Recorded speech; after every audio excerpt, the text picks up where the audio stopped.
नमस्कार दोस्तों, मेरा नाम है विजय कुमार। आप देख रहे हैं कॉमिक्स पिटारा चैनल को। तो चलिए दोस्तों, हम लोग कॉमिक्स पढ़े थे झगड़ालूस, जो कि गमराज की कॉमिक्स है। इसका पहला पार्ट मैंने अपने चैनल पर अपलोड कर दिया है। पहले पार्ट में मैंने इस कॉमिक्स को 20 पेज तक कवर कर लिया था। अब इस पार्ट में इसके आगे कहानी को शुरू करते हैं। इंश्योरेंस का खूब सारा पैसा लेकर मैं घर पहुंचा ताकि अपने दोस्तों को खुशखबरी दे सकूं। मगर समय कुमार, तुम कहां चले गए थे? तुम्हारे चारों दोस्त टैक्सी एक्सीडेंट में मारे गए। बूहू। क्या? अब मैं धंधा किसके साथ मिलकर खोलूंगा? बूहू। अपने दोस्तों को सच्ची श्रद्धांजलि देने के लिए मैंने उनके नाम के प्रथम अक्षरों को मिलाकर अपना नया नाम बनाया है, यानी झगड़ालूस। इतना सब बताने के बाद झगड़ालूस रोने लगा। बूहू। जब मेरे दोस्त ही जिंदा नहीं रहे तो मैंने भी मरने का फैसला कर दिया गमराज, मगर मेरे चाहने से तो मौत नहीं आती ना। मैंने सोचा अगर ऐसा हो गया तो क्या होगा, इसलिए मैंने तय किया था कि मैं मरने की 3 कोशिशें करूंगा। अगर इन 3 कोशिशों में मैं मारा गया तो ठीक है, अगर बच गया तो फिर मरने की कोशिश नहीं करूंगा। और मेरी किस्मत देखो, मैं तीनों ही बार बच गया। झगड़ालूस, मुझे तेरा कैरेक्टर अच्छी तरह से समझ में आ गया है। अब तू जरा कार से नीचे उतर।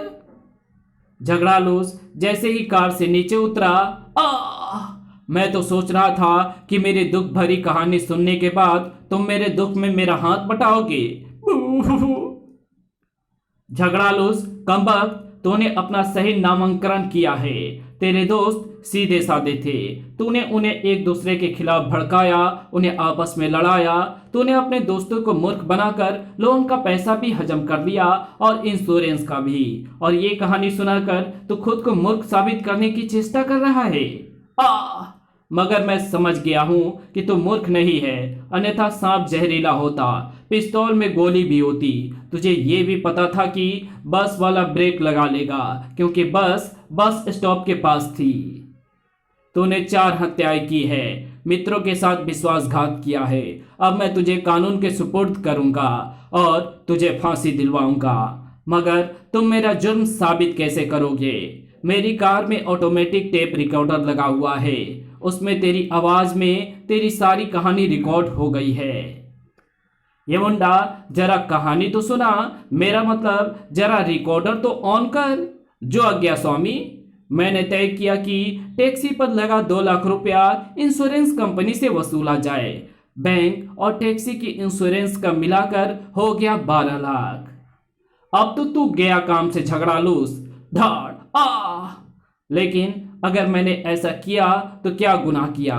तुम मुझे मेरे गुनाहों की सजा फांसी दिलवा दोगे। मगर क्या तुम सरकारी स्कूलों को इंग्लिश स्कूल जैसा बना सकते हो ताकि इंग्लिश के अभाव में कोई बेरोजगार ना रहे?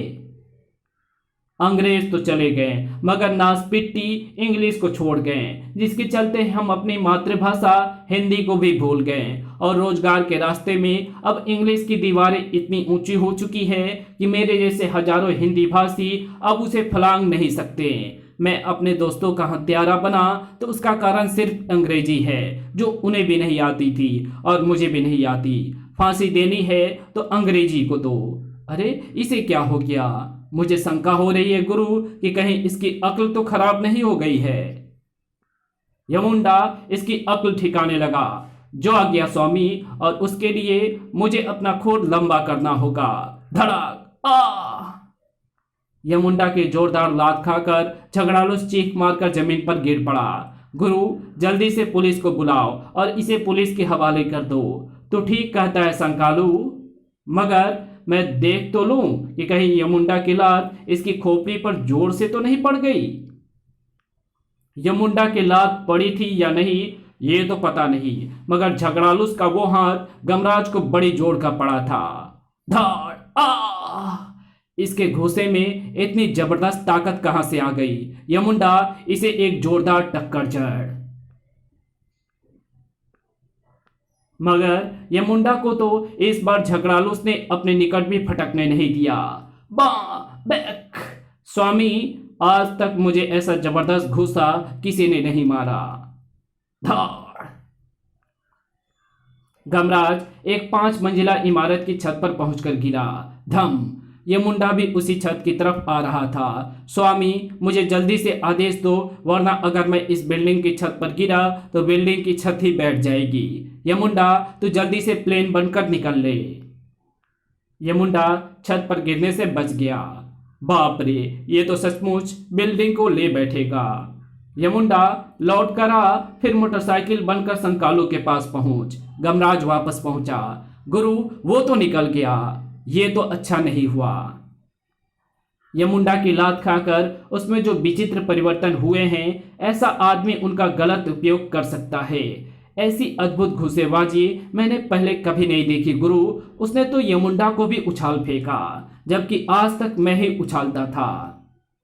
यमुंडा 1 लाख मेरी खोपड़ी में भी जड़ दे, ताकि मेरे हाथों में भी वैसे ही ताकत आ जाए। जो है वो भी तो जा सकती है। संकालू, कोई भी अतिरिक्त पावर इंसान का दिमाग खराब कर देती है, इसलिए तू जैसा है वैसा ही रह और पीछे जल्दी बैठ। हम उसे खोजने की चेष्टा करते हैं, शायद वो हमें कहीं दिखाई ही पड़ जाए। चल यमुंडा। आगे तो वाहनों की भीड़ लगी है। यमुंडा रुक और अपना इंजन भी बंद कर ले। रोको। यहाँ क्या हो रहा है? वाहनों का पीयूसी चेक हो रहा है। पीयूसी वो क्या होता है? इसका मतलब है पॉल्यूशन अंडर कंट्रोल। तांबे की इस रॉड को वाहन के साइलेंसर में घुसेड़ कर वाहन में धुएं एवं प्रदूषण की मात्रा को कंप्यूटर मशीन पर जांचा जाता है। तुम्हारी मोटरसाइकिल का पीयूसी भी चेक होगा। प्रदूषण निर्धारित मात्रा से अधिक हुआ तो 1,000 रुपए का चालान देना पड़ेगा। मगर सुनिए तो स्वामी, अगर इस इंस्पेक्टर के बच्चे ने वो तांबे की रॉड मेरे साइलेंसर में घुसेड़ी तो अच्छा नहीं होगा। हाँ, उसके लिए भी और तेरे लिए भी। ट्रैफिक इंस्पेक्टर ने ऐसे मॉडल का साइलेंसर इससे पहले कभी नहीं देखा था। अरे, भैंसी की पूंछ वाला साइलेंसर। पीछे हट कमबख्त। तड़ाक। यमुंडा सीधे टॉप गियर लगा। अरे, वो भाग रहा है, उसका नंबर नोट करो। तो घबरा मत यमुंडा, तेरे नंबर का रिकॉर्ड कहीं भी नहीं मिलेगा। गुरु, आज तो ये बाल बाल बच गया, मगर स्वामी, ये खतरा तो हर वक्त मुझ पर मंडराता रहेगा। नहीं, अब मैं पहले से ही पीओसी सर्टिफिकेट लेकर चलूंगा, ताकि चेक करने से पहले ही उसे दिखा सकूं। ठीक तभी धम। यमुंडा ब्रेक लगा, वरना वो आदमी तेरे नीचे आकर मारा जाएगा। ये तो सिर्फ मेरे हाथों मरेगा। मरेगा तो मेरे हाथों। धाड़। गमराज उसकी टांगे ना खींच लेता तो वह व्यक्ति कार के नीचे कुचला जाता। ठहरो, तुम दोनों क्यों एक दूसरे के खून के प्यासे बने हुए हो? मेरे खून का प्यासा तो वही बना हुआ है जिसे तुमने कार के नीचे आने से बचाया है। छोड़ दो मुझे, मैं उसे नहीं छोड़ूंगा। पहले तेरी अक्ल से गुस्सा बाहर निकाल दूं।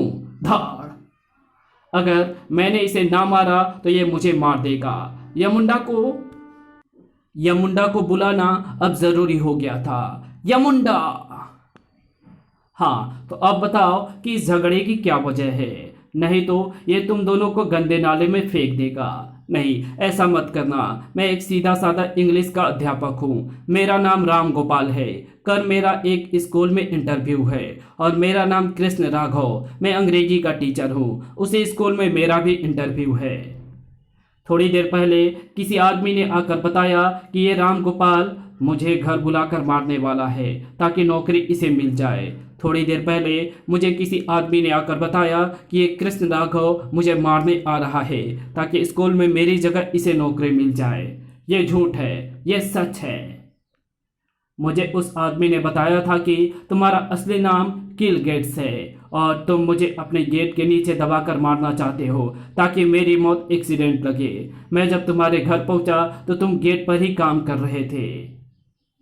तुम्हारा ये रूप देखकर मैं घबरा गया और जेब से पसीना पोंछने के लिए रुमाल निकालने लगा। उसी समय तुम मुझ पर टूट पड़े। ओह, तो तुम रुमाल निकाल रहे थे और मैं समझ रहा था कि तुम पिस्तौल निकाल रहे थे। मुझे उस आदमी ने बताया था कि तुम मुझे पिस्तौल से गोली मारोगे, इसलिए मैं गेट पर खड़ा था, ताकि जब तुम पिस्तौल निकालो तो मैं तुम्हें वहीं पर दबोचकर शोर मचा दूं। मुझे तो ऐसा लग रहा है कि तुम दोनों के बीच जानबूझकर गलतफहमी पैदा की गई है ताकि तुम दोनों एक दूसरे से घबराकर एक दूसरे का खून कर दो। ये उसी आदमी का काम होगा जो अपने आप को सुपारीबाज बता रहा था। हाँ, वो कह रहा था कि सौदा नहीं पटा, इसलिए वो मुझे ये सब बातें बता रहा है। यही उसने मुझसे भी कहा था। क्या तुम मुझे उस आदमी का हुलिया बताओगे? हमें नीचे तो उतारो, ये मुंडा इन्हें नीचे उतार दे। तब उनके मुंह से उस आदमी का हुलिया सुनते ही संकालू, तू समझा या नहीं? हाँ गुरु, ये हुलिया तो उसी का है, मतलब झगड़ालूस का। गमराज ने उन दोनों को समझा बुझाकर भेज दिया। तब तो बिल्कुल ठीक समझा, झगड़ालूस झगड़ा कराने में माहिर है और अंग्रेजी के भी खिलाफ है। ये दोनों अंग्रेजी के टीचर हैं और यही इनका दोष है, जिस कारण उसने इन दोनों में गलतफहमी पैदा कर दी। झगड़ालूस ऐसी और गड़बड़ियां पैदा करके और लोगों में भी खूनी गलतफहमियां पैदा कर सकता है। और मुझे आशंका हो रही है गुरु कि अगर किसी ने उसके रास्ते पर कांटा बनने की चेष्टा की तो अपनी जबरदस्त पावर से वो उसे छट्टी का दूध याद करा देगा। मगर फिलहाल हमें नेता दुगुले प्रसाद यादव की सभा में चलना है। उसे अंग्रेजी नहीं आती। मैंने उसे अंग्रेजी में भाषण लिखवा कर देने का वादा किया था। वो भाषण उसे पहुंचाना जरूरी है। संकालू की शंका निराधार नहीं थी। हाँ, मैं तुम्हें छट्टी का दूध याद करा दूंगा क्योंकि तुमने पंजाब केसरी बैंक लूटा है। अगर तुमने अंग्रेजों का बैंक ऑफ ब्रिटेन या बैंक ऑफ अमेरिका लूटा होता तो मैं तुम पर बहुत प्रसन्न हुआ होता। बैंक डकैती विशेषज्ञ लाटू का रास्ता मत रोक मूर्ख, वरना तू क्या करेगा? वरना मैं तुझे भून कर रख दूंगा। तुझे भुनना ही है तो तू भुट्टा भून। अरे भुट्टा इसके हाथ में कहां से आ गया? तू कोई जादूगर है क्या? नहीं, मैं स्वतंत्रता सेनानी हूँ। पिछले जन्म में मैंने अंग्रेजों को भगाने के लिए भगत सिंह और चंद्रशेखर आजाद का साथ दिया था। देश तो आजाद हो गया, अंग्रेज भी भाग गए, मगर जाते जाते अपने कदमों की छाप अंग्रेजी के रूप में हिंदुस्तान की मिट्टी में छोड़ गए हैं। धाड़! आज भी जहां भी देखो वहीं पर इंग्लिश का बोलबाला है। अंग्रेजी स्कूल है, दुकानें पर अंग्रेजी साइन बोर्ड हैं, नेता इंग्लिश में भाषण देते हैं, अभिनेता हिंदी फिल्मों में काम करते हैं मगर बात इंग्लिश में करते हैं, विज्ञापन कंपनियां हिंदी में बनाती है मगर स्टाफ उन्हें इंग्लिश का चाहिए। इंग्लिश के चैनल, इंग्लिश अखबार, इंग्लिश कंप्यूटर, डॉक्टरी या इंजीनियरिंग जैसे विषय सब इंग्लिश में। अब ये सब नहीं चलेगा। झगड़ालूस ये सब नहीं चलने देगा। फायर! भून दो इसे। भूनना है तो मुझे नहीं, अंग्रेजी को भूनो। जिंग जिंग जिंग! माई बाप, हमारी जान बकसने का क्या लोगे? अंग्रेजी का वजूद मिटाने के लिए मुझे अपना क्रांतिकारी दल बनाना है। तुम मेरे दल में शामिल हो जाओ। हमारा नारा होगा फूट डालो अंग्रेजी के पुठी। हमारा नारा होगा फूट डालो अंग्रेजी के पिट्ठुओं का काम तमाम करो। हमें मंजूर है। हमारे इस क्रांतिकारी दल का नाम होगा झगड़ालूस जय हिंद फौज। नेता दुगुल्ले प्रसाद यादव का भाषण लोग बड़े ध्यान से सुन रहे थे। मैं जानता हूं कि महंगाई बहुत बढ़ गई है। बिजली का बिल 6 गुना, हाउस टैक्स 300 गुना, पानी का बिल 1000 गुना, गैस सिलेंडर 2 गुना, पेट्रोल 40 रुपये लीटर, दूध 30 रुपये लीटर, फिर ऊपर से इनकम टैक्स की मार। पॉल्यूशन के कारण आप लोगों की फैक्ट्रियां बंद हो चुकी है और सीएनजी के चक्कर में ट्रांसपोर्ट्स की बसें, स्पीड गवर्नर के चक्कर में ट्रकों का चक्कर जाम हो गया है। आप लोग जो अच्छे घरों और शानदार फ्लैटों में रहते हैं, एयर कंडीशन गाड़ियों में घूमते थे, आज कर्जों के कारण अपने अपने घर एवं गाड़ियां बेचकर झुग्गी बस्ती में रहने आ गए हैं। आप लोग इंग्लिश स्कूल में पढ़े हैं मगर आज रिक्शा एवं ठेला चलाने पर मजबूर हैं। कुछ लोग जूते पॉलिश कर रहे हैं तो कुछ लोग बर्फ चुस्की बेच रहे हैं। आप लोगों के रहन सहन को नया लुक देने के लिए मैंने यहाँ से झुग्गी बस्ती हटाकर एक शानदार म्यूजिकल गार्डन बनाने की सोची है। तो हम रहेंगे कहाँ? यहीं पर। जब यह पार्क बन जाएगा, नर्म घास होगी, फव्वारे होंगे, लॉन होंगे, बाद में उनके बीच आप लोगों की झुग्गी बस्तियां बनाई जाएंगी। कितना अच्छा लगेगा। स्वर्ग से सुंदर झुग्गी हो अपनी। शहर से 20 किलोमीटर दूर मैं आप लोगों के लिए घाट बनवाऊंगा, वो भी एक नहीं 2-2, एक स्नान घाट और दूसरा शमशान घाट। तो भाइयों वो देखो बुलडोजर आ गए हैं, आप लोग ये जगह खाली कर दो। भाइयों ये नेता हमें मूर्ख बना रहा है। स्वर्ग का मतलब है स्वर्गवासी, ये हमें जीते जी मारना चाहता है। मारो कमबख्तों को, हाँ हाँ मारो, इन नेताओं के कारण ही हमारी ये हालत हुई है। नहीं, मैं इस नेता को जानता हूँ, ये जो कहता है वही करता है। हमारा काम हो गया। झगड़ालूस जय हिंद फौज जिंदाबाद। झगड़ालूस, ओ संकालू, झगड़ालूस ने जय हिंद फौज भी बना ली है जो लोगों को भड़काने का काम कर रही है। ओ, और मैं समझ गया कि झगड़ालूस ने यहाँ पर हंगामा क्यों मचवाया है, क्योंकि नेता ने भाषण इंग्लिश में दिया है।